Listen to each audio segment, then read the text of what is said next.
Como utilizar elementos de um documentário no seu material jornalístico? Como preparar uma entrevista? Como organizar o material que você criou durante essa entrevista? Tudo isso e mais um pouco é sobre o que a gente vai falar hoje. Nós somos a CityVox, uma iniciativa de jornalismo cidadão, e o meu nome é Juliano Valverde.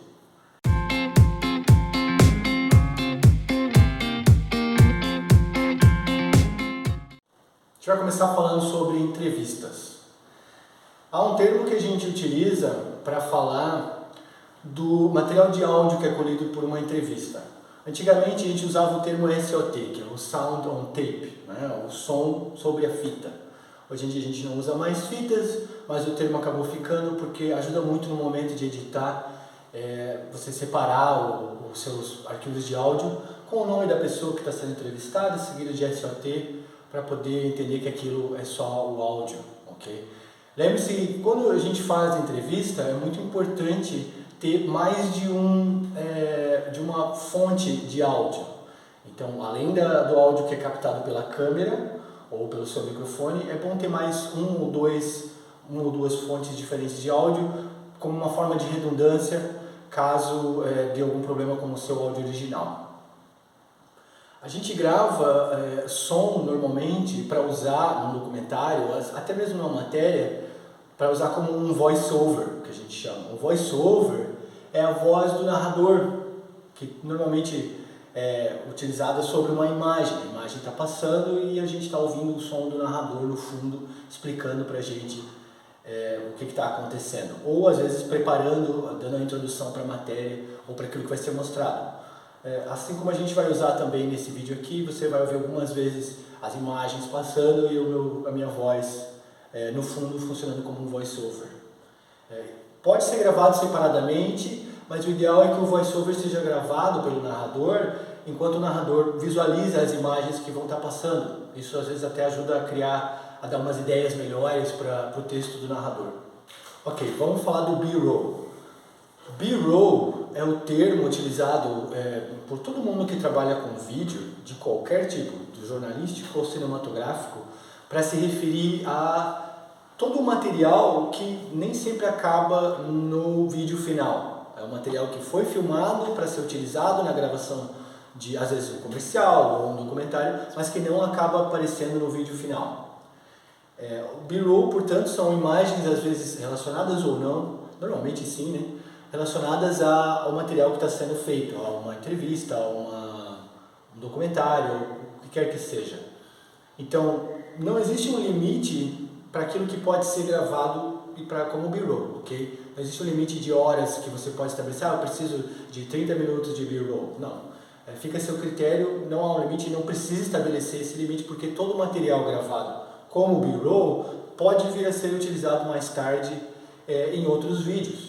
Você pode reaproveitar aquele mesmo B-roll para outros vídeos. O B-roll é utilizado normalmente em material jornalístico para sobrepor a voz ou do narrador, o voice-over, ou do entrevistado. Muitas vezes, como a gente vai falar mais tarde, a gente pode fazer certos cortes de áudio que, para evitar que as pessoas, por questão de tempo, a gente faz o corte de áudio para tornar mais curto, uma questão de eficiência, né? Mas para evitar que a audiência, que o público veja esses cortes, a gente sobrepõe uma imagem do B-roll relacionada àquela entrevista e deixa a pessoa falando no fundo, como a gente vai mostrar mais tarde como é que é feito. Quando a gente for fazer o B-roll, quando for fazer esse tipo de material, é bom ter em mente algumas coisas, alguns métodos, né? Toda imagem de B-roll precisa ser feita de maneira estável, com algumas exceções. Algumas pessoas são mais criativas, elas podem querer gravar esse B-roll com ângulos mais em movimento, isso mais tarde a gente pode dar uma estudada também. Mas a princípio, a imagem do B-roll precisa ser estável, portanto a câmera tem que estar no tripé, estabilizada. E o que a gente faz? Depois de estabilizada a câmera, diante daquilo que a gente vai filmar, para dar um exemplo, se eu for fazer uma entrevista com o dono de um restaurante, okay? O B-roll provavelmente vai incluir takes desse restaurante, vistos de fora, as pessoas comendo no restaurante, os cozinheiros trabalhando na cozinha, todas essas ideias que eu estou falando são ideias que podem ser utilizadas como B-roll para enriquecer, de certa forma, a entrevista enquanto o dono do restaurante vai estar falando, né? Então, tentem fazer o seguinte, a gente tenta sempre extrair o máximo de material do mínimo de ângulos possível, né? Não criar um limite, mas tente sempre extrair o máximo. Portanto, do mesmo ângulo, eu coloquei a câmera, eu estabeleci a câmera diante, digamos, da fachada do restaurante, ainda dentro desse exemplo, né? Eu estabeleci a câmera ali e o que eu vou fazer? Eu vou tirar pelo menos 3 filmagens diferentes, 3 distâncias diferentes daquele mesmo ângulo. Eu vou fazer um take aberto, um take wide, que a gente chama, né? Que é um ângulo mostrando provavelmente todo o restaurante do lado de fora. Eu vou fazer um take médio, mostrando a fachada talvez um pouco mais de perto. E eu vou fazer um take pequeno, provavelmente fixando em algum detalhe da fachada, no nome do restaurante, a janela, etc.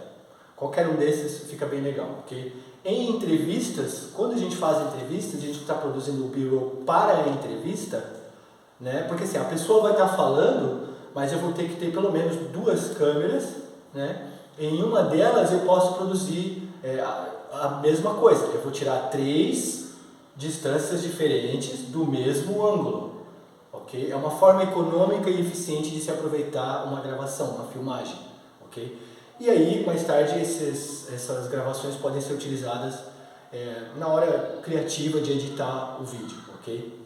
Só umas considerações a mais sobre o B-roll, é que quando a gente faz uma edição de áudio, que a gente precisa cortar áudio no interesse de ganhar tempo num vídeo, é sempre interessante usar a imagem que foi produzida pelo B-roll para camuflar esse processo. O B-roll pode ser usado muitas vezes para camuflar, para ocultar da audiência o nosso processo de edição, ok? Então você pode superimpor uma imagem do B-roll relacionada àquela matéria ou àquela entrevista que está sendo feita, para que a audiência não perceba que você fez, por exemplo, cortes no áudio, ok? Lembrando que não há um limite para o B-roll.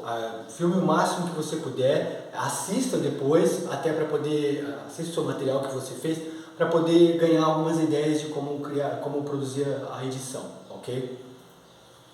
Aí a gente precisa falar agora do que a gente chama de break de som natural, é uma pausa de som natural. Na maioria das matérias que a gente vê na TV, e algumas na internet ou em alguns documentários, há sempre uma pausa no final onde a gente ouve somente o som daquele ambiente. É importante produzir, ter um estoque de som ambiente, ok? Para deixar na matéria, depois que o narrador parou de falar, depois que a pessoa entrevistada parou de falar, você pode deixar um espaço rodando ali só para aquele som natural, ok? Agora a gente vai falar um pouco sobre o processo de organizar o material que é filmado para um documentário. Um documentário, por mais curto que seja, exige que a gente colete o máximo possível de imagens, né? E depois a gente tem que encontrar uma forma de organizar isso para poder ter uma visão melhor da estrutura. Quando a gente faz documentário, a gente pode fazer um material jornalístico dessa mesma forma, criar uma estrutura o arco de 3 atos que a gente chama, ok? Imagine isso, imagine que a história que você vai contar precisa ser separada, organizada em 3 atos diferentes. Um começo, um meio e um fim. Sabendo disso, como a gente faz então para colocar essas imagens que a gente gravou dentro desses atos? O primeiro passo é organizar isso. O primeiro passo é pegar todo o material que você filmou, quando você passar para o computador, para o seu programa de edição, e organizar um por um desses vídeos, ok? O primeiro passo é renomear eles para uma convenção de nomenclatura que funcione para vocês, né? Pode colocar o nome da pessoa, caso seja uma entrevista, onde foi, a data. Sempre organizem por data, porque assim, por mais que a gente filme as coisas numa certa ordem, não é aconselhável produzir o vídeo exatamente naquela mesma ordem que aquele material foi colocado. A gente até pode fazer isso, mas o vídeo fica muito pobre, digamos assim. O conteúdo fica muito simplório, né? E como eu disse, às vezes a gente vai fazer entrevistas que não são diretamente relacionadas e elas foram feitas em uma ordem cronológica completamente diferente. É sempre bom visualizar, renomear esses arquivos, né, esses arquivos de vídeo, e para a gente poder ter uma visão geral daquilo que foi coletado e poder encaixar isso dentro da história que a gente está tentando contar. Então o primeiro passo é renomear para uma convenção de nomenclatura que seja útil para vocês, que faça sentido para vocês, né? A gente vai fazer a importação dos vídeos, né? Porque assim, muitas vezes vocês vão gravar com equipes e nem todo mundo vai estar utilizando o mesmo padrão de vídeo, a menos que vocês combinem antes, né? Mas no caso de vários vídeos diferentes, é bom importar, fazer a transcodificação, né, para todo mundo, para todos os arquivos estarem no mesmo código, no mesmo codec que a gente chama, né, no mesmo código de vídeo, para ficar tudo mais fácil de o programa poder interpretar quando for colar tudo junto, né? Uma sugestão que eu dou é agrupar o material por o que a gente chama de baldes diferentes, ok? Cada balde desse sendo um tema diferente. Então crie lá as suas pastinhas no programa com um tema específico e vão organizando todo o material que for coletado de acordo com o que está sendo dito, de acordo com o tema, né? Fica mais fácil na hora de criar esse script para o seu vídeo, né? Lembre-se, a gente está contando uma história, então eu preciso organizar pessoas que estão falando mais ou menos da mesma coisa ou de um tema parecido numa certa ordem, ok? Que possa ser seguida com facilidade. Outra sugestão é realmente separar por data, né? Porque embora a gente não vá colocar na mesma cronologia, é bom saber o que foi feito quando, para evitar conflitos no material quando a gente filma por mais tempo, né? Tendo gravado tudo que a gente queria gravar para o nosso documentário, qual o próximo passo? Assistir todo o material que foi gravado. Enquanto a gente estiver assistindo, esse é um processo que pode ser um pouco entediante, mas ele é necessário e muito útil mais na frente. Assistir tudo e marcar tudo, ao ponto do tédio total, mas tentem marcar tudo que está sendo dito, ok? Façam anotações de tudo que está sendo dito, de tudo que foi filmado, do que está aparecendo na imagem, quase ao limite mesmo, quase ao ponto de transcrever o que está saindo no áudio do nosso vídeo, ok?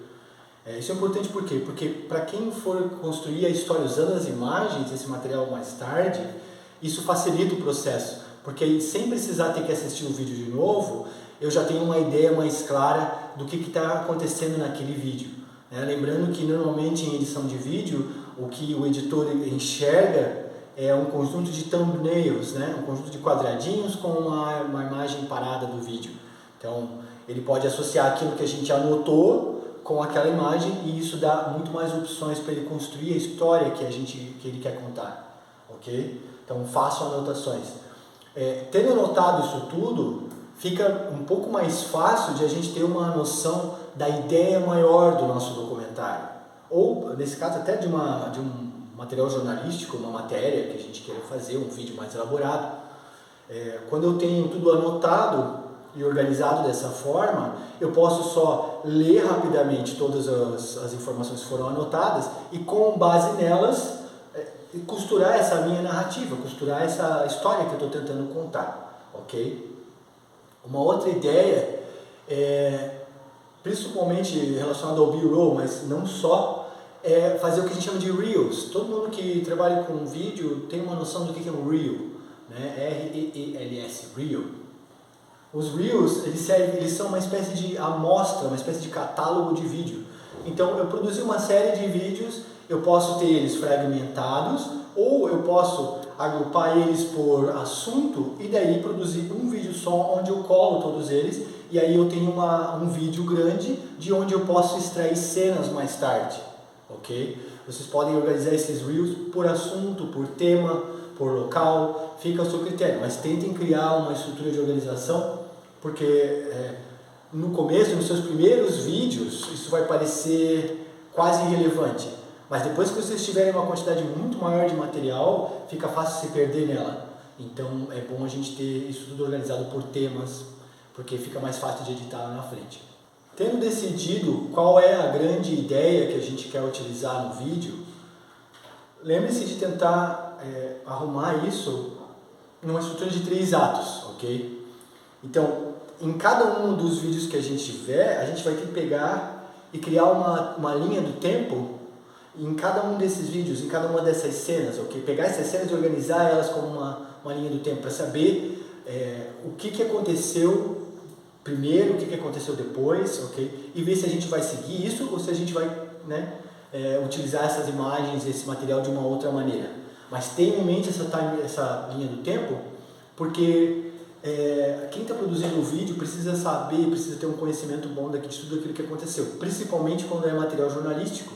Nós não estamos criando um material de ficção, né? A gente está criando um material que reflete a realidade, reflete eventos que foram filmados, né, no mundo real. Então é bom a gente ter uma ideia de quando uma coisa começa, o que aconteceu primeiro, o que aconteceu depois, principalmente porque, além do vídeo, eu acredito muito que a gente só pode chamar um material de jornalístico se, além do vídeo que foi produzido, eu tenho uma transcrição, eu tenho um material escrito sobre o que aconteceu, ok? Que possa ser veiculado independentemente do vídeo.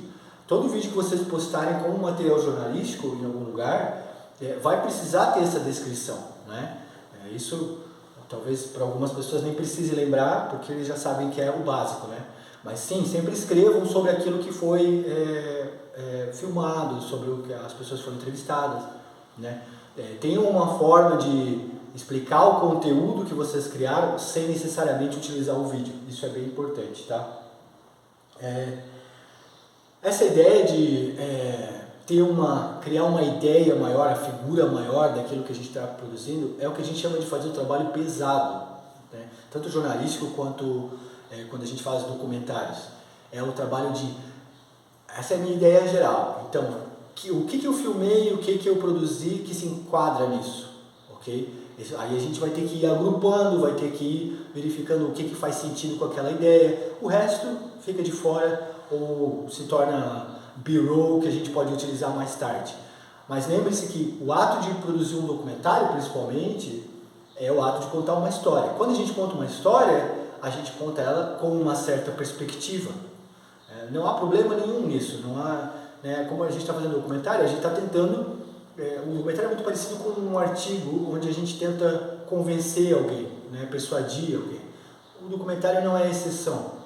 Nessa grande ideia que a gente encontrou, né, para o nosso vídeo, provavelmente nós estamos tentando persuadir as pessoas de alguma coisa e isso é importante. Então, agrupem todo o material dentro dessa grande ideia, ok? Vejam o que se relaciona com essa ideia e aí vocês podem filtrar melhor aquilo que não tem tanta utilidade, é um pouco irrelevante, não é tão pertinente, né, e ficar só com aquilo que ajuda vocês a passarem essa ideia maior. Agora eu quero falar um pouco, passar algumas dicas sobre como a gente pode fazer como se fazem entrevistas, né? Principalmente entrevistas para material documentarial, né? Para um documentário. Não necessariamente, você pode fazer a sua entrevista jornalística da mesma forma, porque afinal de contas, tanto um documentário quanto uma matéria de entrevista são materiais jornalísticos, ok? Antes da entrevista, tente saber o máximo que você puder sobre o sujeito da sua entrevista, sobre a pessoa que vai ser entrevistada. Tendo conhecido a pessoa, anote algumas perguntas que você quer fazer para ela de antemão, dê uma boa lida para ver se faz sentido, ok? Ver se vai fluir normalmente. Tente fazer com que cada uma dessas perguntas revele alguma coisa importante sobre ou o assunto ou a pessoa que você está entrevistando, né? Sobre a situação daquela pessoa. As perguntas mais simples são normalmente as mais eficientes. Por que você acha que isso aconteceu?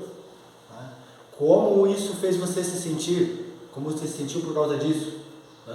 Essas são normalmente as que fazem as pessoas, o seu entrevistado, falar mais, né? Elaborar melhor. Se ficar na dúvida, pergunte sobre coisas que não deram certo. Não tente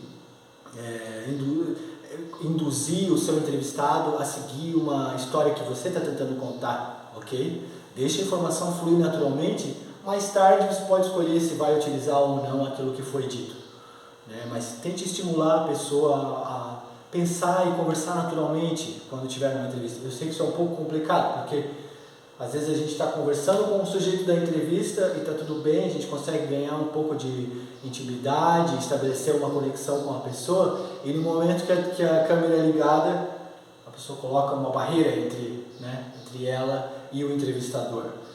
O que eu recomendo às vezes primeiro, antes de ligar a câmera, pode deixar a câmera ligada, deixar a câmera já pronta ali na área, e vai conversando normalmente com a pessoa, e não cria um ponto onde você diz, agora está gravando. Okay? Só liga a câmera e continua a conversa, não tem problema nenhum, e acaba ajudando a tornar tudo mais natural. Okay? No dia da entrevista, quando você agendou com a pessoa uma entrevista, no dia da entrevista o ideal é primeiro você chegar no local, fazer o que a gente chama de um scouting, dar uma olhada no local e já preparar, já pensando onde você vai pôr o entrevistado, onde ele vai ficar sentado, onde as câmeras vão ser posicionadas. Quando você fizer isso, tenha em mente a luz, ok? É muito bom, principalmente se a entrevista for uma entrevista de no máximo 1 hora, utilizar luz natural. Nada substitui a luz natural, é a melhor luz possível. Lembrando que o único problema, o único contra de utilizar a luz natural é que com a passagem do tempo essa luz vai ser modificada. Então não conte com aquela mesma iluminação se a sua entrevista vai durar a mais de 1 ou 2 horas, ok? Quando você estiver entrevistando alguém, você precisa tentar se adaptar à pessoa que você está entrevistando. As pessoas são diferentes, elas pensam e reagem de formas diferentes às suas perguntas. Você pode ter a sua lista de perguntas que você preparou de antemão, mas esteja pronto a criar, a conversar naturalmente com a pessoa. Se você tiver uma curiosidade natural sobre o assunto, isso acaba acontecendo sem problema nenhum, sem nem precisar pensar, ok? Também descubro o seguinte, às vezes a gente exagera na quantidade de perguntas ou na quantidade de tempo que uma entrevista precisa ou não durar. A gente tenta esticar um pouquinho, que é para ter um material extra caso precisar, mas você tem que ter em mente o quanto é suficiente para uma entrevista para aquela pessoa naquele momento, ok? Tendo terminado a entrevista, faça anotações de tudo dos elementos principais daquela entrevista, ok? Isso vai ajudar bastante lá na frente no momento de fazer as edições. E também, quando a gente for transcrever essa entrevista, a gente não precisa transcrever todas as palavras que foram ditas, Pode transcrever só exatamente as frases que a gente achou mais interessante ou que são mais pertinentes para as perguntas. Afinal, não é uma deposição judicial, é uma deposição legal, é só uma entrevista. Ok, eu vou passar para vocês uma listinha de coisas que a gente tem que ter em mente quando fizer trabalho de campo, seja entrevistas ou qualquer outro material, mas principalmente para as entrevistas. Primeira coisa, quando você gravar uma pessoa falando numa entrevista, tente ter mais de uma fonte de áudio. Eu sei que a gente já falou sobre isso, mas isso é crucial. Tenha redundância, tenha pelo menos uma fonte de áudio separada daquela que você está usando na câmera que está gravando, ok? Isso é sempre bom caso algum problema aconteça com o áudio principal. Segundo, o áudio atmosférico. Não se esqueça de ter o áudio, porque se você vai fazer entrevistas com as pessoas na rua, é legal ter o som da cidade, ok? Você pode usar inclusive o áudio às vezes que não tem conexão com aquela entrevista, mas foi obtido durante o B-roll, em algum dos seus B-rolls que vocês gravaram, vocês têm áudio que pode ser utilizado, ok?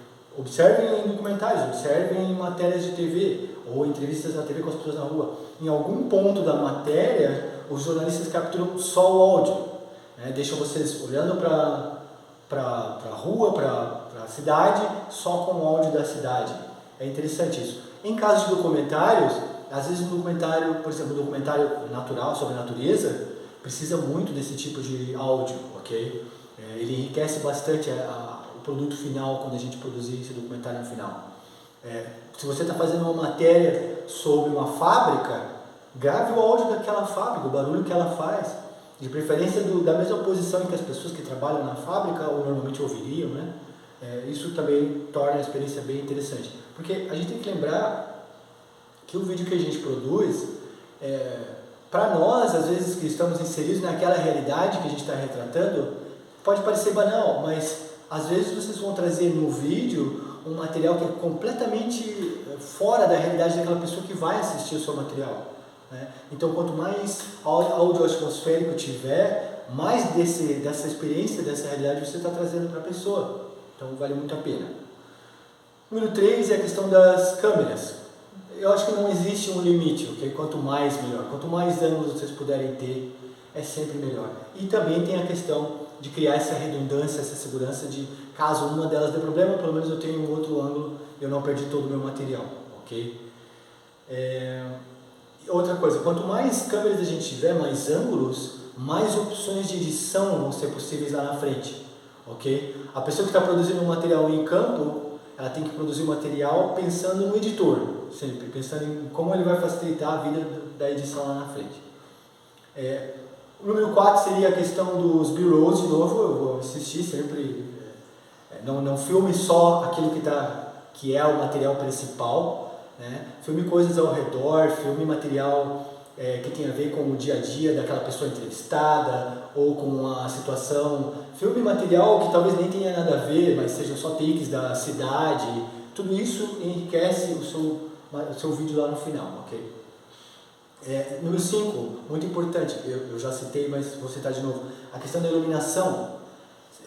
Quando você fizer o scouting, se você tem uma entrevista com uma pessoa que vai sentar para conversar com vocês, que vai poder ser filmada assim, é um pouco mais fácil, porque vocês têm tempo para preparar. Mas sempre tenha a iluminação em mente, ok? Sempre, sabe, porque evitem sombras. Evitem que durante a gravação, quando vocês botarem a câmera pela primeira vez numa pessoa, a primeira coisa que vocês precisam evitar é as sombras no rosto da pessoa. Então, o seu equipamento de iluminação serve para resolver esse problema. Não exagerem também na iluminação, mas o mínimo que a gente espera é que o sujeito que está sendo entrevistado, né, o material principal do nosso trabalho, esteja suficientemente visível, suficientemente iluminado, e não fique criando spots de escuridão, né, de sombra no rosto da pessoa. Mas você pode, com o seu equipamento, se você tem uma pessoa fixa para entrevistar, não é uma entrevista de campo na rua, você pode ser extremamente criativo e controlar totalmente a iluminação. Quanto mais, melhor. O número 5 e esse é um problema que muitas pessoas... quem filma com os celulares raramente encontra esse problema, mas se vocês vão trabalhar com câmeras mesmo, mais profissionais, equipamento mais sofisticado, tenham sempre bateria extra, tenham sempre memória extra, ok? A pior coisa que pode acontecer durante, por exemplo, uma viagem que vocês fizeram de campo para fazer uma cobertura, ficar sem ou espaço para armazenar o vídeo ou sem bateria. Sempre carregue reservas, sempre carregue luzes de reserva também, se puderem, ok? Número 6 é a questão da pesquisa. Se você vai fazer uma entrevista, eu sei que eu estou me repetindo, mas vale a pena repetir. Saibam o máximo que vocês puderem sobre o entrevistado antes de fazer a entrevista. Se vocês assistem entrevistas com celebridades normalmente, o que vocês vão ver é essa diferença entre um entrevistador que sabe tudo que ele pôde saber sobre o entrevistado e o entrevistador que de repente o repórter que teve a chance de entrevistar aquela celebridade e ele conseguiu e resolveu entrevistar, então ele acaba fazendo somente as mesmas perguntas que todo mundo já fez, né? Acaba produzindo uma entrevista extremamente entediante. Saiba o máximo possível para não fazer perguntas que sejam bobas, para não fazer perguntas que já foram respondidas de outra forma, ok? Às vezes a gente precisa que o entrevistado reitere certas coisas, tudo bem, mas no interesse de originalidade, busque fazer as perguntas que quase ninguém fez, às vezes por falta de coragem ou por falta de conhecimento, ok? Isso torna o material filmado muito mais precioso. Número 7, eu diria que permita que a história evolua. É aquilo que eu estava falando antes, ouça o seu entrevistado da mesma forma que você ouve o seu amigo quando você está numa conversa. Preste atenção no que está sendo dito, deixe a história evoluir sozinha e participe dela o mínimo possível. Não cometa o erro de falar mais que o seu entrevistado. Essa é a pior coisa que pode acontecer, vai acabar inutilizando todo o material. ok? Outra coisa o número 8 que eu diria é mantenha a mente aberta. É muito mais fácil eu querer entrevistar pessoas que pensam mais ou menos como eu penso. É uma tentação grande, né? Conversar com alguém que está no mesmo plano que a gente, tem as mesmas ideias. Se arrisque, mantenha a mente aberta. Converse com as pessoas que têm opiniões completamente diferentes da sua, às vezes até opostas, e esteja disposto a ouvir elas falando. Tenha um interesse sincero sobre as pessoas, ok? Quando for entrevistar. É a melhor forma de ter uma entrevista que vai soar natural, que vai ser reveladora, ok? Nunca se sabe o que... Porque assim, 10 repórteres diferentes podem entrevistar a mesma pessoa e aquela pessoa decidir que só um deles vale a pena revelar certas coisas, ok? Tentem ser essa pessoa, tentem empatizar com o seu entrevistado e quem sabe acabar sendo a pessoa com quem ele vai revelar coisas que ele não revelou para outras pessoas, ok? Então, sumarizando tudo que a gente viu, ok? Fazendo uma revisão geral do que a gente passou dessa vez. A questão do documentário, lembre-se de gravar áudio, bastante B-roll, ok? Não há um limite para o B-roll. Inclusive vocês podem fazer B-roll antes de pensar até no material, sair pela cidade gravando, fazendo o seu estoque de imagens, ok? Algumas das imagens que vocês podem vir a utilizar no documentário ou numa matéria jornalística, elas podem ser as mesmas imagens que outras pessoas já utilizaram, com certeza. Mas o fato de vocês terem ido filmar e criado sua própria imagem já diferencia bastante a coisa toda e evita que vocês tenham que se incomodar legalmente com questão de plágio e coisas assim, né? Lembrando, o VO, o voice-over, que é a voz do narrador, sobre o B-roll, né? Ou a voz do entrevistado sobre o B-roll, o break de som natural, né? Lembre-se de serem eficientes com a câmera. Tentem extrair o máximo possível de imagem de um mesmo ângulo. Lembre-se que vocês têm um zoom out, né? Um take médio e um close. De cada ângulo que vocês forem explorar, tentem tirar pelo menos esses 3. É uma forma de conseguir imagens boas que podem ser utilizadas lá na frente e, de novo, dar opções para a edição trabalhar, ok? Depois de que vocês fizeram esses ângulos tradicionais, que vocês fizeram esses takes dos seus B-rolls ou mesmo durante a entrevista, sejam criativos, inventem takes, inventem movimento de câmera. Todas essas coisas só acrescentam, ok? Se não forem utilizáveis, tudo bem, descarta, deixa guardado, usa lá na frente. Mas tendo os takes tradicionais, todo o resto é lucro, todo o resto é vantagem criativa, né? A questão da preparação das filmagens, lembrando, renomear, importa os arquivos, renomeia com uma convenção que seja interessante para vocês, agrupem, seja por tema ou por data. Em algum lugar vocês vão ter que ter uma lista das datas para saber o que veio antes do que, né? Mas tentem agrupar por tema, porque isso se torna uma espécie de arsenal que você pode utilizar na contagem de uma história, na narrativa para uma história. Lembre-se de vocês vão ter que assistir, por mais horas que vocês tenham filmado, alguém vai ter que sentar, normalmente é o editor, mas esse não é um trabalho que a gente deixa só para o editor, o diretor também precisa se envolver para poder ter ideias do produto final, de como vai ser feito o vídeo final. Então assistam toda a filmagem, façam marcações, como eu falei antes, a ponto de se tornar entediante, se tornar quase uma transcrição, ok? Tirem anotações disso que vocês podem utilizar para a sua ideia, para a ideia do final. Lembrem-se peguem a sua grande ideia, que é o tema ou a perspectiva que vocês vão utilizar e quebrem ela numa estrutura de 3 atos, começo, meio e fim. Ela não precisa seguir a receita do filme, mas ela precisa ter uma certa coerência, ok? Para que a atenção do público seja mantida sobre ela. As pessoas elas preferem material que segue essa estrutura, né? Então, criem a sua estrutura de 3 atos. Dentro de cada um dos atos, peguem as suas cenas e criem uma linha do tempo para elas. Isso é o equivalente como é que a gente chama? O sketch que é feito para cenas, né? As pessoas, normalmente, uma cena de um filme, ele cria um storyboard, né?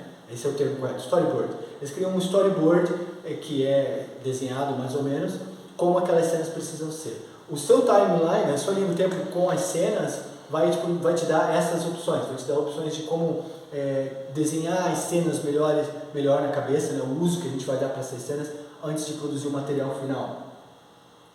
Lembre-se de fazer Reels, porque os seus Reels são uma espécie de amostra com várias imagens que você pode picotar, pode cortar e utilizar lá na frente, se não nesse vídeo que você está fazendo, no próximo, quem sabe. É uma amostra maior daquilo tudo que foi filmado, né? É basicamente isso, né? Tem a sua ideia maior sempre em mente, né? A ideia que você quer passar, quebre ela numa estrutura de 3 atos, né? E assim, porque assim a gente consegue pegar 8 horas de filmagem e tornar uma coisa mais gerenciável, mais fácil de utilizar para produzir um vídeo final, ok? É isso aí. Boa sorte no seu material e volte para nós sempre que precisar.